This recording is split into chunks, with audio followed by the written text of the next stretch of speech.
name is Peter Wieczorkowski and I was the director of the Polish Club for 3.5 years until September 2017. I have been suspended as a member for 3 years for supposedly conduct unbecoming to the club. The real reason for my 3-year suspension is that I have openly and publicly criticised the current board for its mismanagement of the club's financial affairs and continued oppression of members and supporters who question this board for the lack of visibility and disclosure of its club development plan and survival. The original loan taken by the club was to improve and build new club facilities and equipment for the club. Very little of any loan money he borrowed has been used for club improvements. The loan is now $4.65 million and the only way he can now pay this back is to sell the club land. Again, I ask, why did he not try to settle with the plaintiffs by holding a new EGM meeting after the March 2017 EGM fiasco, where he did not have a clear majority support for his plan? Ongoing court action could have been avoided if he had tried to work with the full membership to find a real solution. He blames anyone who criticises him that we are to blame for the legal fees and borrowing of the $4.65 million. Recently, Club Deputy Treasurer Czernkowski said on YouTube that members must vote yes for the board development plan at tomorrow's meeting. He is scaring members that there will be no club and the doors will close. I asked him and Bodashevich why. Why not give members the full story? Czernkowski said, you don't have to like us, but you need to vote for us. I say to you, maybe the question should be that we need to trust you before we can vote for you. Where are the 50 or so options Czernkowski talks about that were reviewed by the Development Committee and the board? Members should have been given these options to look at and to discuss with the board to see what was being offered by the developers. Bodashevich and the board did not give members the full information and visibility to make up their minds. The original development for number 75, with expressions of interest, was limited to the burnt out club and did not include number 73. Conveniently, Bodashevich and the board recently included 73 in the development plan. Did the 50 options originally consider both 73 and 75? No.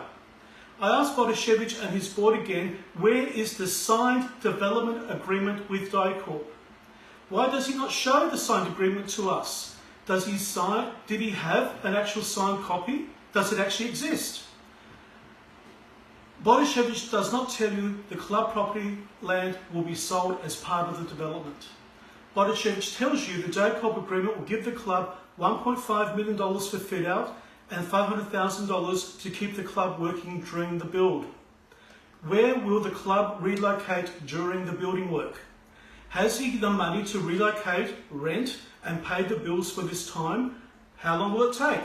DICORP are not giving the club enough money. Bodashevich shows you a beautiful club with lots of marble and timber and beautiful finishes. The Polish Club will need to find millions of dollars more on top of the DICORP allowance to finish the work to have a working club. Bodashevich promises a substantial increase in revenue with the new club. Where is his detailed budget plan? Have members seen these plans? He tells you poker machine revenue will increase, but how will he pay for the new poker machines? Will he have to borrow more money? Bodashevich promises you a brand new club which looks great, but how will he pay for this build and run the business into the future in a profitable way? Can he demonstrate and guarantee the members that he will be able to pay the bills and make a profit to survive? Talk is cheap. Bodashevich shows us his plans. We need to stop the vote tomorrow. We need to see a full picture and look at all the possible options. Other development options do exist, where the club can develop 73 and 75 in stages so the club doesn't have to close down. Bodashevich has not considered these other plans. Why? Show us how he analysed these many options. The club can find other finance options where there may not be a need to sell the land and have ongoing income to keep the survival into the future. Bodashevich and the board don't want you to see these plans. They will block and criticise anyone who questions them. I urge you to tell Borishevich to stop and review the other options for the club. If you do not have the options, the detailed plans, and don't have confidence the club will survive, then stop. The Polish Club was built with blood, sweat and tears over 50 years ago. The club belongs to its members. You as members must look at the options and ask the questions, which is the best plan for us. The Borishevich plan is half-baked, rushed, and there is no proof that the club will work and survive in the future. Borishevich has run out of ideas.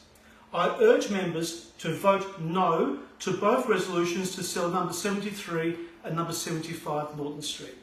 Thank you.